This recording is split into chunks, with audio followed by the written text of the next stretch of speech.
Greetings all, and welcome to High Strangeness in Alaska. I apologize to the die-hard Bigfoot fans, but I do all kinds of paranormal investigations, probably 10% of the time. I'm very interested in UFOs, different cryptids, supernatural. So I do apologize to you. Next week we'll get back to Bigfoot, but we're going to talk about werewolves and shapeshifters tonight. Now you may ask, Chuke, why are you out in the middle of nowhere at night in Alaska talking about werewolves and shapeshifters? Well, I've got protection, and we'll talk about that. I'm not scared. And you may also ask, Chuke, why are you smoking a Boss Hog cigar? Well, we're going to get into that too. I don't typically smoke cigars, so sorry about that. Shout out to Jomo and the kids. Every Sunday morning they gather around the tube and take in their Sunday morning Chuke cartoon Bigfoot goodness. So I appreciate my patrons out there, especially Joe because he's always asking for interdimensional Bigfoot stories. And we'll get into something related to that today. I also apologize I didn't get to interview Beans or Rob Roy Menzies today. But it's actually a good thing I had messaged Rob and see if I could come out to the Palmer, the Bigfoot art gallery that he owns about once a month and just do a barrage of interviews. We get him knocked out for the month. However, before Christmas here, it's a really good thing. He is so slammed. He said there'd be no way he could interview me or I could interview him because he's just got customers from the time he opens the door, especially in the morning when I interview him usually. So we're going to wait for the holidays to die down and I'll go back out there. But that's a good thing. And I do want to thank him for sharing his werewolf illustrations. Rob Roy Menzies is an illustrator. He went to art school like I did. Only he's actually a good artist. And he's got all this digital awesome art he does. And he shared a few werewolf pieces he did that I'll be throwing up throughout this. So he'll probably hate me for saying this, but you can order stuff from him. He has been known, if you call up the shop and pay with your credit card, he can ship a matted framed print anywhere in the country if he can find the time for it. But he does do that, especially people he knows will buy a Bigfoot painting from him. I'm planning on getting a few of his pieces for my house just because he's an awesome artist and it means a lot to me, and he's obsessed with Bigfoot like I am. But anyways, we're talking about werewolves and shapeshifters today. Now, we live in the north. There is a healthy population of the gray wolf up here. Bigger than a timber wolf. The gray wolf, gets 100. There's been some specimens, I think, close to 190 pounds. They're huge. Definitely above 140. The big, big canines. Mean and nasty. They do kill for fun. That's been documented. But I still think the wolf is a noble creature. I'll talk about my dog in a while, but I like wolves. But we live in the north. Northern hemisphere has wolves. So I've only seen wolves a couple times, handful of times. It's usually from pretty far away and they're moving. So out on hunting trips, I have seen wolves. I've seen coyotes too. I've shot at coyotes twice and they're just moving and they're small targets and I haven't got one yet. But we do have wolves out here, pardon me. So we're going to talk about werewolves, different classes of werewolves, and shapeshifters. And then we're going to talk about how to defend yourself from them. So first of all, let's talk about werewolves. Werewolves have been around for a long time. The classic Hollywood werewolf, which I do believe there are some things like that. The lycanthrope that bites you, you turn into a wolf. I don't believe in the full moon theory, like that shapeshifts from a man to not that kind at least. The classic werewolf, I think, can be an infection But I think the person either turns into a half, like a werewolf, and stays like that and just lives out there. We got the dog man in the lower 48. We'll talk about that. But they may just turn into like a big dire looking wolf, and they may live like that. So that's one classification. The next classification we get into are the shapeshifters. Now, shapeshifters in the north are a part of this shamanic, the shamans. All right, so it's very interesting. I'll throw up this, and they can turn into all kinds of animals. Oh, there goes my fire. It's so cold here. Thing keeps going out.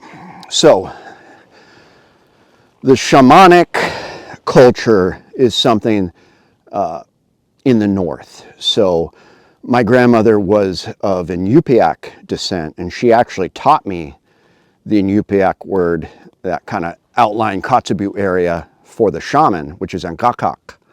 Now, this is very steeped in the cultures traditionally of the Inupiaq, even the Yupik, even Siberian Yupik people, of shapeshifters and shamans that are able to turn themselves into animals, and the wolf is a common one. Now,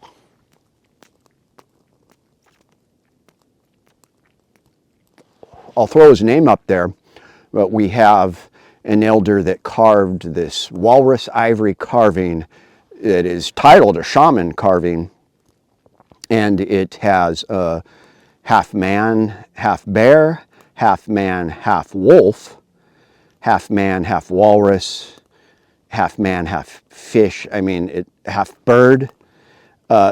This was an ability that the shamans have. Now, what's interesting is the shamans of Alaska, the northern hemisphere,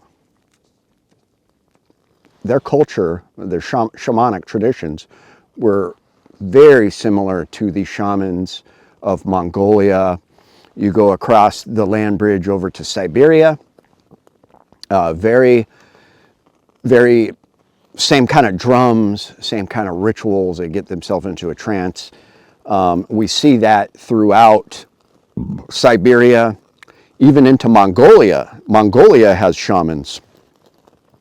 Now, what's interesting, we have evidence that there was a shamanic culture in ancient Europe too, like prehistoric, hunter-gatherers in Germany, Scandinavia, that area, Gaul, before the Druids.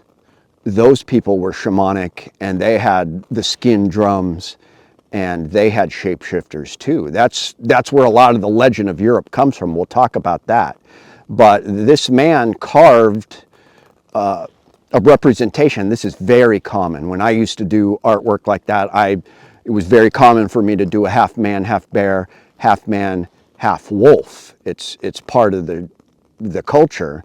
This is not a contemporary art piece. This is an ancient form of art that's been going on for hundreds, thousands of years, of people having information and knowing about these shapeshifters, because they were a thing. My favorite stories about the shamans, at least in the Inupiaq culture, was so here's the whole thing about the shamanic culture, and I'm sure it's very similar in ancient Europe and in Mongolia and Siberia, but up here, the shamans, the hunter-gatherer communities, you knew you were a shaman. You were born basically a shaman.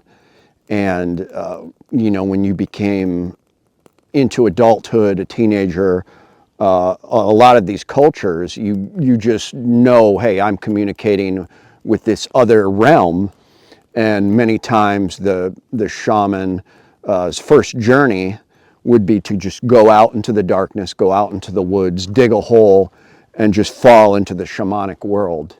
Now, the thing about shamans, and this has been very clear from a lot of people I've talked to, is you become a shaman, you make a choice, good or bad. People need to realize that good and evil exist. It is a thing. I feel bad for the people out there that don't believe in anything and don't believe in good or evil, because you're putting yourself at risk. So the shaman makes a choice. They can use their powers and their ability to communicate with the other realm for good, or they could use it for evil. And that is a real thing. So these shamans could transform themselves into animals. My favorite stories in these ancient times from the oral traditions were the battling shamans. Now, sometimes they would astral project, and they would have like an animal form that they project that would meet another shaman that lives in a village 200 miles away, 500 miles away, 1,000 miles away. These shamans don't like each other. They're very powerful men. They project in animal form and they battle. They can also transform themselves, and there are stories of shamans transforming into polar bears. This shaman transforms into a grizzly bear, and they fight. Wolves were very common. Wolf is such a perfect predator. You can't get, to my mind, they're apex predators. I mean, grizzlies on top, polar bears on top, Kodiak brown bears on top. But we'll talk about this. They all have an instinctive fear of the pack, because you will have a pack of 20, you get a big pack of 30 big wolves. They're going to drive that big top of the line alpha predator away because they have a pack. And that's amazing. And so the wolf is such a beautiful creature. Have a lot of respect for the wolf.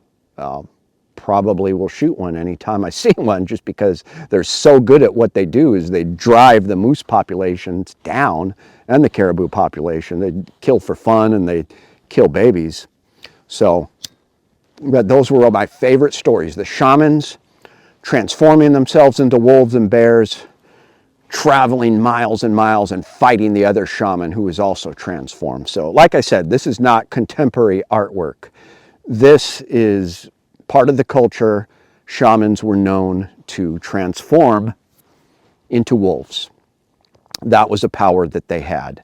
In the lower 48, we'll talk about that. There are absolutely similar ancient shaman traditions and people who can shapeshift, but there's a whole different animal in the Southwest, and I won't even speak that name because it's very different than the shapeshifters we have up here, although we do have evil shapeshifters, but down there it's very evil, and I won't even talk about it. You're not allowed to. So, but anyways, that's a tradition. So there's different classes. There are, I think, the traditional werewolves, and then there are shapeshifters. There are just wolf creatures out there, and then there are shapeshifters and shamans that can turn themselves into wolves, and guess what? Some of them are evil, and so you need to know how to protect yourself from that. So the origins of the werewolf, see, I'm so into Bigfoot, I started saying Bigfoot. The origins of the werewolf in Europe come from the legends of the werewolf with, you know, the wooden stake in the heart and all that. I love it. It's a great lore. It comes from even before the medieval times, when there was just crazy people or evil people that would wear the skins of wolves, and it was like a madness. And they would turn into a wild wolf creature, and then it turned into this story. Oh, the full moon comes out, these guys turn into wolves. So some of that just comes from, legends that have morphed. However, there is a more ancient tradition that comes from the shamans and some of the ancient Scandinavian traditions where there were werewolves. And the Vikings had this thing where the berserker warriors would howl like wolves and work themselves up into an animalistic frenzy and in their minds become wolves. But that's different than some of the shamans that they had in ancient Europe and Scandinavia that were actually able to transform into wolves. So, I mean, that's terrifying. A wolf by itself is terrifying in the wild. A pack of wolves is terrifying. A werewolf, that's really scary. Now, I am fascinated with werewolves. I am fascinated with werewolves because I believe I have seen one on a hunting trip. Now, hunters tend to see cryptids a lot more than hikers. And that is because a hunter is being quiet and he's hunting. He's a predator himself. He is trying to stalk animals. He's trying to not have a big footprint and presence in the wild, and he's trying to sneak up on something. If you're very quiet and the wind is in your favor, you can sneak up on anything.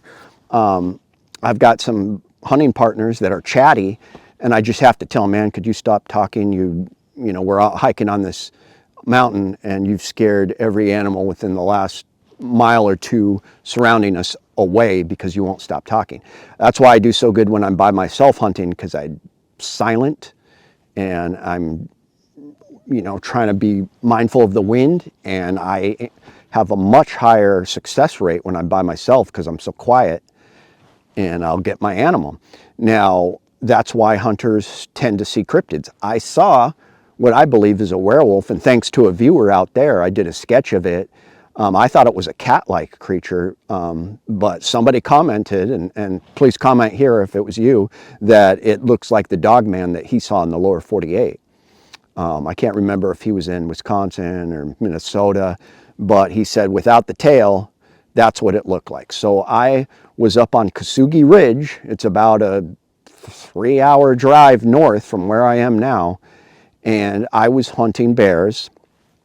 I had a 3x9 powered scope, just your traditional hunting scope, on my 308 Remington 700 tactical rifle. And I saw an animal up on a rock. You know, there was these rocks sticking out of the cliffs, and it was the weirdest thing. So I didn't have my binoculars on me, so it's typically not good to use your rifle as a binocular, but I knew it was an animal. It was definitely an animal. It was not a human.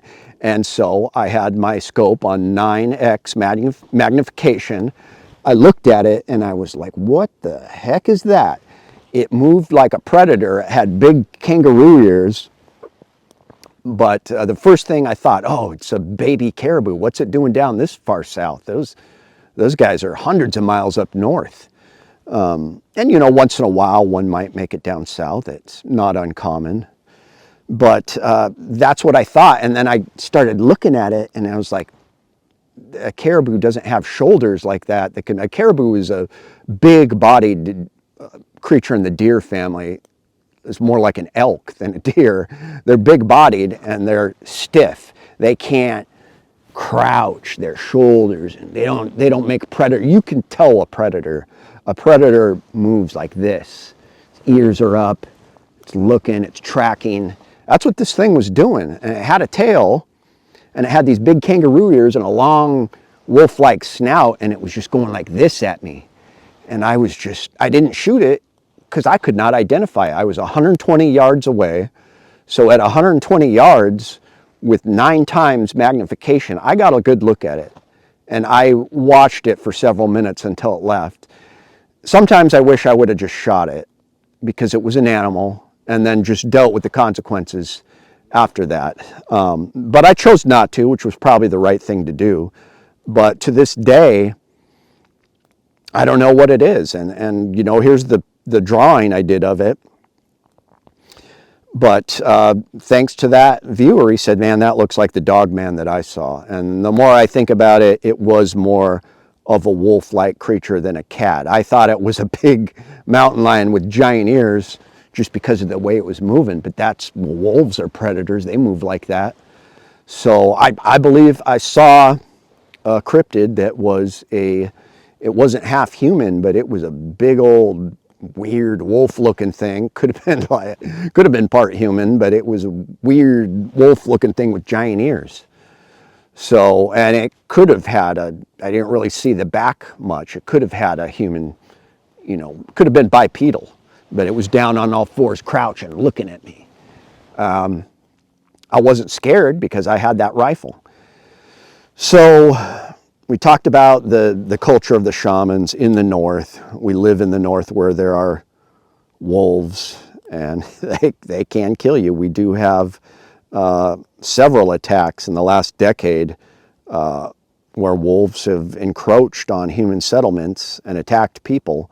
They are dangerous, but when it comes to a shapeshifter animal. Yes, there are some good shamans that can shapeshift into this wolf creature, but a lot of times it's a nasty, evil creature.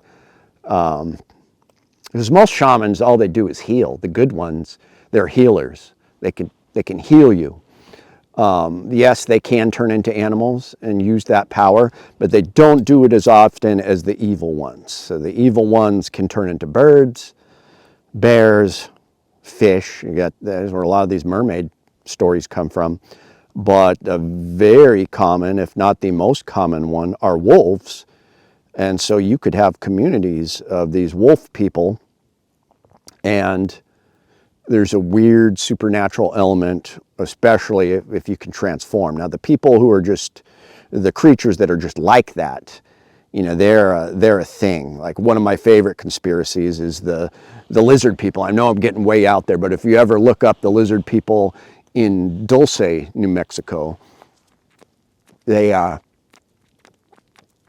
live in this vast underground tunnel network, and there's government involvement, but scientists have finally admitted that, yeah, there's big bodies of water underneath the earth. They don't understand what's below the crust. There could actually be an underground world, and there could be these different kind of humanoids that evolved or whatever. But who knows? Maybe there's tribes of these wolf creatures. But when you talk about a transforming creature that can shapeshift, that tends to be a shamanic shapeshifter, and there's a good chance that it's going to be evil. Now, how the heck do you protect yourself with that? Now, with the classic werewolf lore of wooden stakes and silver bullets, don't discount that, because when it comes to protection, I like the acronym CSSS: cross, salt, sage, and silver. Now, you may think I'm insane. It's cold out here.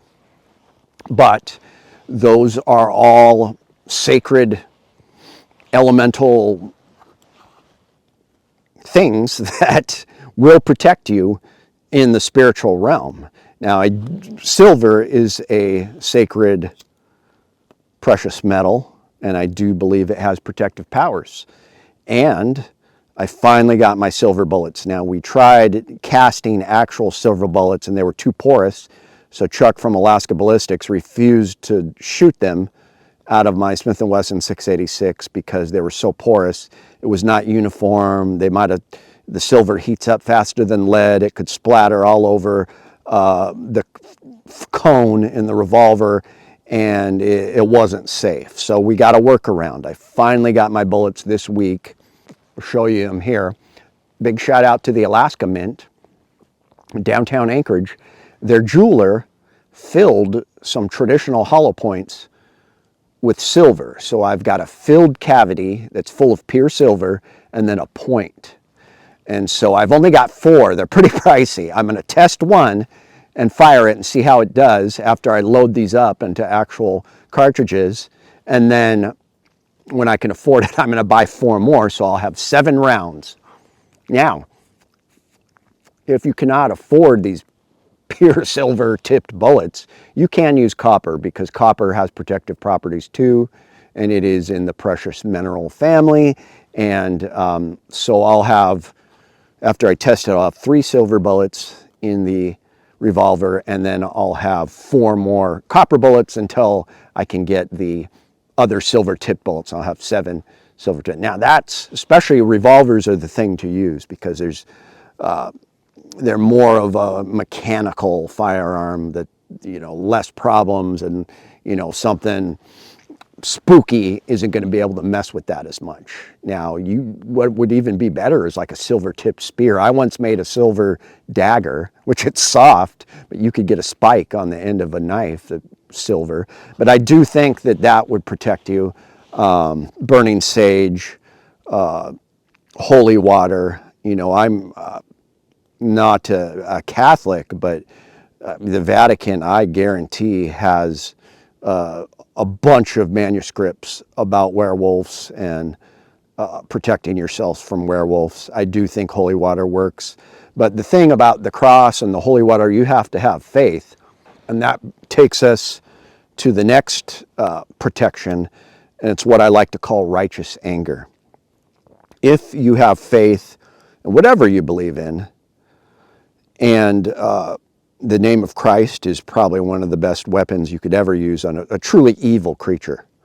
But if you're just someone that doesn't believe, and you try to use that, it may not be very effective, because righteous anger is when you have your faith from inside, you're right and you're angry, get away from me, and you use those words, you use that cross, you fired 7 silver bullets into its chest cavity. That's going to be effective. I guarantee that that's going to be effective against an evil shapeshifter. So this, tobacco, many Native Americans, sacred. That's why I'm smoking this cigar. Burning sage, purifying your body, not using drugs and alcohol is a big one, because you don't want to be abusing substances and then come into something like that and you're not balanced, and you're not going to be able to protect yourself. So that's what I have to say about that. Big shout out to Rob Roy Menzies for the artwork.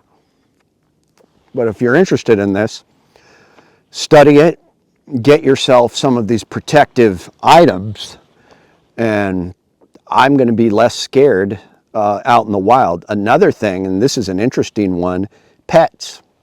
Now, a cat is more in tune to the spiritual world, and it will sense an evil creature better than a dog will, by far. However, they don't travel with you outside as much. Maybe in your camping and you bring along your car. Sometimes with cats, you can carry them and stuff. But I tend to like dogs. Now, I think the small dogs are good too, because they will alert you, they will bark, and they're wonderful companions. Chihuahuas, and my buddy Shamanic has a wonderful little companion dog. Beans Baxter has his little Frenchies. They're awesome little badass little dogs. I tend to like the working dogs, dogs from hunting breeds, working breeds, northern spits. You get, and it's good to have more than one. If you live on the edge of civilization and you're worried about these evil creatures, I would get 3 big Rotties, get American, blue nose pit, get a big old 3 giant muscular American pit bulls, and anything is going to be, you see, when you have more than one, within all biological animals, there's the fear of the pack. That's why, these packs, people hunt bears, big bears with packs of dogs. And that will be a great protection. Get, a bunch of Mastiffs. So I have an Akita puppy, and he's mostly Akita, and he, a wonderful breed. They come from the Hokkaido, Japan, very closely related to wolves. And that's what I love about this breed. They've been domesticated, but genetically very close to wolves. So just like a Siberian Husky, however, the Akita, unlike the Siberian Husky, is much more of a guard dog. They're suspicious of people. They're same-sex aggressive. They're hunting dogs. They won't just go after moose and bears. We went on our 3-mile hike today, and as you can see, my dog was just focused on something in that tree line. Something was out there that he could sense, and I don't know what it was, most likely a moose, but he's going to be my investigation partner.